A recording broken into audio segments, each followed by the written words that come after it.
Yeah, so hello everyone. And I just wanted to say thank you to everyone who is attending today's session, and also, of course, thanks to Pratian, Subbu, and your partners, Excel, Sumeru, and the government of Karnataka for hosting and supporting this global HR conclave and for inviting me to speak today. So thank you for that. It seems somewhat ironic that you've invited me, a rather old man, to speak about the new world of talent and emerging technologies and entrepreneurial leadership that will be required to take humanity forward, solving the greatest challenges of the 21st century.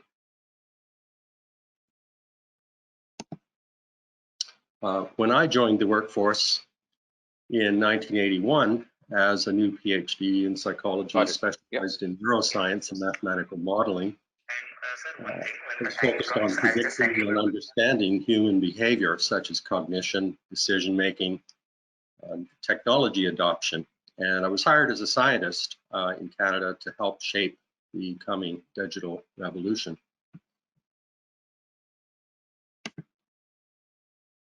In the process, I grew into an entrepreneurial leader who championed billions of dollars of investment, created and implemented breakthrough strategies, and led a global team of successful people commercializing the internet at Nortel Networks, which of course was just one of many companies leading the digitalization of the entire world. For those of you who have no idea what it was like to live and work in 1981, that was back in the days when we used analog modems to connect dumb terminals to mainframe computers. And the brand new apps of the day were thrilling things like fax documents, electronic file systems, databases, and email. But we dreamt of an age when our digital devices could talk to each other, sharing multimedia information through a global digital network, driven by a plethora of new digital apps and unimagined new ways of accessing and using them.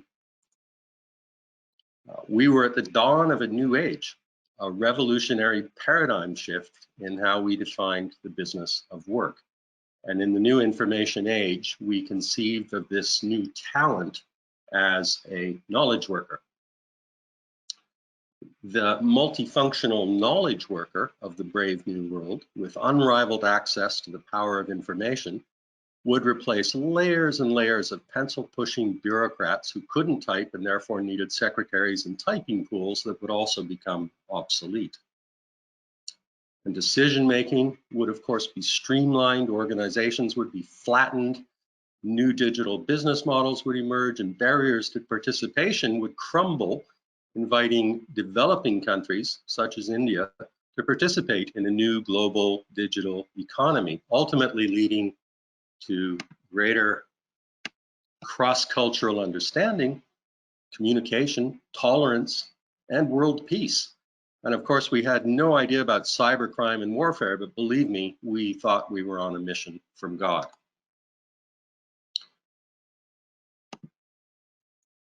So by the way, it's important context, I think, for you to appreciate that we did not have the benefit of hindsight back then.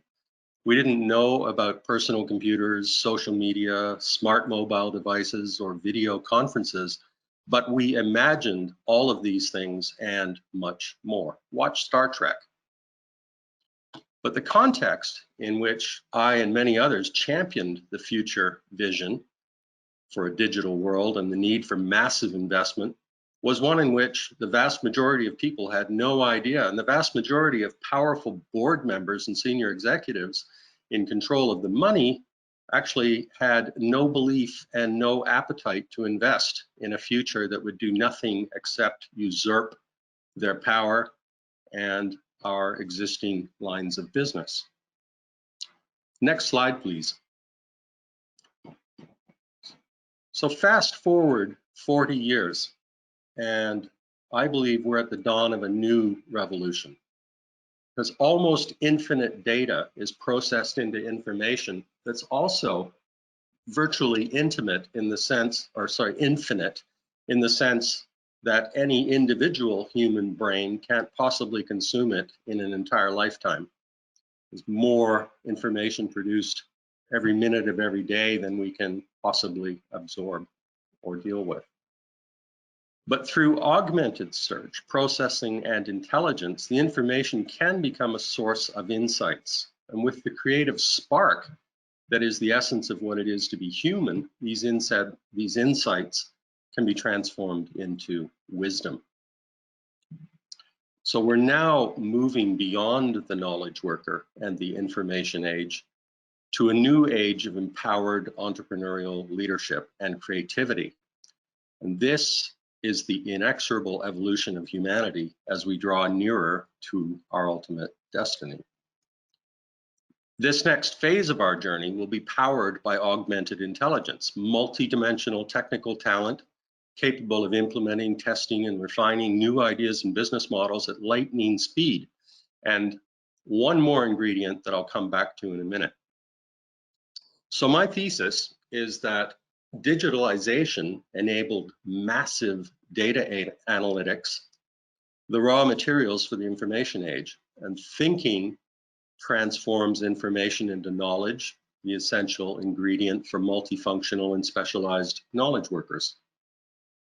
So the exponential proliferation of digital connectivity at ever higher speeds and bandwidths, along with the explosion of application, ways of using the information to support knowledge work and leisure, has fueled the globalization of knowledge work, the new normal, as I predicted when I was the data champion, who some called the data zealot at Nortel back in the 80s and 90s. But now we stand on the verge of a new age, another paradigm shift driven by technology or supported by technology, but nonetheless part of the evolutionary growth of the path of the human mind through learning and all of its aspects, including integration, synthesis, logic, inference, science, and holistic theoretical advances in thinking. Humans transform knowledge into intelligence. And our friend technology enables, facilitates, and propels this journey in the form of augmented intelligence. Not artificial intelligence in the sense of a new life form to replace human existence and experience, but rather the augmentation and support of human intelligence and experience. And guess what? That enables greater creativity, sitting on a foundation of ever greater intelligence, leading to ever more profound insights into how to solve the greatest problems and existential threats facing humanity right now and in the years ahead. So ultimately, these insights, when applied with compassion to problem solving and the exploitation of opportunities for innovation, will move humanity into the realm of wisdom. I like to think of this as the age of insight and wisdom workers fueled by augmented intelligence. So let's take a moment to step back a bit and consider how technology has affected the evolution of our ancestors. Of course, we can all imagine what it meant to early humans to tame fire, to tame other animals, and especially to tame other humans. Early institutions of government, religion, militaristic empires, democracy, trade, money, as well as the agricultural revolution and the industrial revolution, all provide important context for the information revolution and the insight revolution and world of wisdom workers that I'm postulating. I'll turn now in the final minutes of this keynote to a quick consideration of what these new wisdom workers need in order to be successful in fulfilling their roles and living their lives. Just turn to the next slide, please.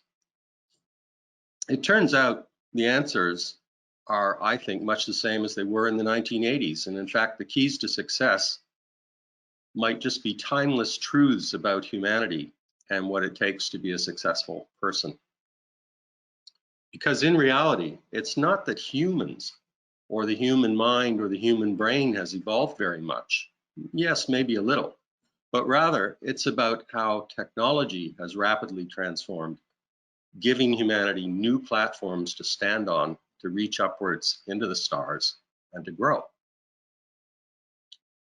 So in my view, the starting point for wisdom work is entrepreneurial spirit.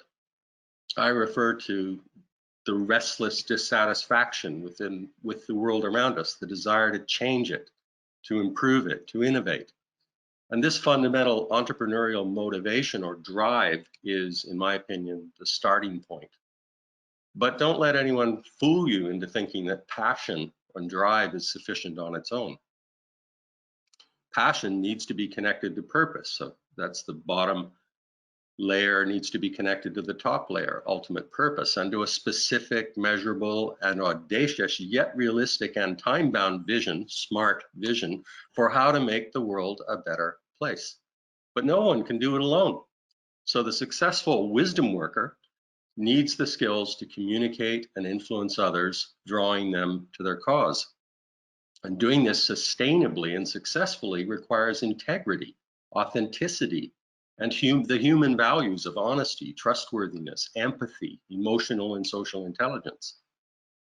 So building relationships with other people brings additional resources, ideas, energies, connected passions and purpose, leading to more and more resources to be responsibly empowered to make things happen. And also with more people come more ideas, more creativity, the energy of more wisdom workers and their restless dissatisfaction, driving them to engage in creative conflict, and ultimately innovation that transforms our world, solving our greatest problems and enhancing the quality of life. And ultimately, what happens when we successfully bridge between the hard stuff of strategy and the soft stuff of psychology is flow.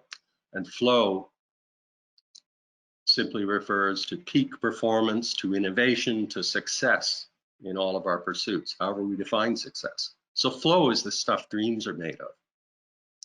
And by the way, I'll now mention the additional ingredient I referred to without specifying earlier. Wisdom workers also need ecosystems that provide access to other wisdom workers, technology talent, technology platforms, business partners, investors, and mentors. And the Prattian ecosystem for responsible digital innovation that Subbu mentioned is a great example of a forum, a playground where wisdom workers can connect with all of the resources they need rather than trying to find all those resources and do it all on their own. So to summarize, wisdom workers will by their nature be entrepreneurial. The desire and skills to innovate are in their DNA. They're literally wired to create and to engage others in collaborative processes of playful experimentation, fast failure, rebirth, and ultimate glory, one small step at a time. And this requires timeless human values as well as 21st century life skills for learning, teamwork, communication, embracing diversity, and multi-talented applications of technology. But one word, above all, summarizes all of this, and that word is love. And next slide, please. Because love is the ultimate goal of wisdom, connecting wisdom to our highest purpose, our fundamental reason to exist. Well, think about it. The purpose of entrepreneurship and innovation is not to make money. Right? Money is just a thought. Money is merely a byproduct of love, right? Brands and products that customers love, people who love delivering value to those customers, and servant leaders who love and support everyone in pursuit of creating more and more love. So I look forward to hearing about 3 journeys toward love now from 3 unicorns in our panel this afternoon, but first I'll pause to answer any questions. Thank you. Yes, I certainly think the talent is in India. I think you've got a lot of brilliant entrepreneurial minds. I think culturally, the Indian culture, I think, is inherently entrepreneurial. I think you've got, it's been referred to earlier, you've got a fantastic technical talent pool in India, great workforce. I gave a keynote last December, just before coming home and being locked down because of COVID-19. I gave a keynote in India at the Federation of Indian Chambers of Commerce and Industry, and it was all about what it takes to advance India to the $5 trillion economy. And as I said then, I absolutely believe that India has the raw talent, the workforce, the right culture, everything you need to move forward and do that. However, I also believe that India is at in a sense, a very dangerous crossroad. It's like actually the Chinese symbol for, I think it's the Chinese symbol for crisis has two elements, right? One is actually the symbol for danger, and the other is the symbol for opportunity. And I think India is at a crossroads. It's at a crisis point where your leaders, your governments, but in collaboration, it isn't all about government making the right decisions and policies and whatnot, right? Governments can't do it alone. It needs to be a collaboration with business, with educators, with entrepreneurs, so that as a country you have the right strategy to leverage the talent that you have and to support entrepreneurs and startups and create ecosystems like what Pradyan has done or is doing. And so, sorry, I'm probably rambling and maybe not answering your question properly. No, that's okay. And the important part is that you believe we have the talent. It's the government policies and the roads which they make inroad to the reforms is probably could take us to a thrive. Yeah, yes and no. I think you do have the talent. I think you have. I mean, you've got a lot of. One of the most precious resources on the planet, in my view, is the human brain, and you've got a lot of them, right? You've got 1.3 billion of them now. You'll have 1.5 billion in the coming years. So you've got a lot of brains. You've got a great pool of talent. You've got, frankly, you've got a huge population of people who speak English, which I think is a key skill in a world where English is still kind of a global language of technology and commerce. I mean, and silly people like me only speak English, so unfortunately only learn the odd word of other languages. But so you've got a multi-talented workforce. But I think your education system, for instance, isn't focusing the right way. You're not like you're producing quantity, not quality. And I think that there needs to be more. There needs to be more focus in terms of training and skills, both in terms of key focal areas like artificial intelligence and so on, and automation. Like why do you have a Master's of Business Administration? Why not a Master's of Business Automation, for instance? That kind of thing. And also, I think crucially important, and I kind of touched on it today, is what I refer to as kind of the 21st century life skills. So,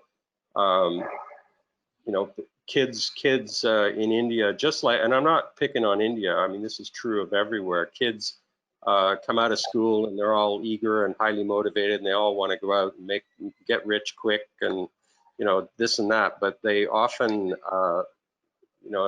unless they've had it from home, they often lack the ability to empathize with other people, or the ability to really get inside a customer's mind and understand value and experience from a customer's point of view. So they're eager to run out there and change the world and make $1 million and do this and do that.